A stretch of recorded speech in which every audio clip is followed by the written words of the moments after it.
Hey everyone, welcome back. In this video, I'll be showing you guys how to reset your DBS Bank app password. First, open the DBS Digibank app on your phone or go to the official website.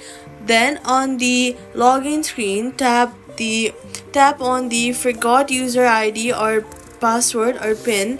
Then enter your details such as your card number, your identity number or your date of birth. Follow the instructions. You'll receive an OTP on your registered mobile number. Enter the code to verify your identity.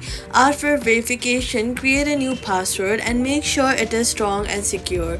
Once done, go back to the login screen and sign in using your new password. That's how you reset your DBS Digibank password. Do not forget to subscribe for more helpful guides.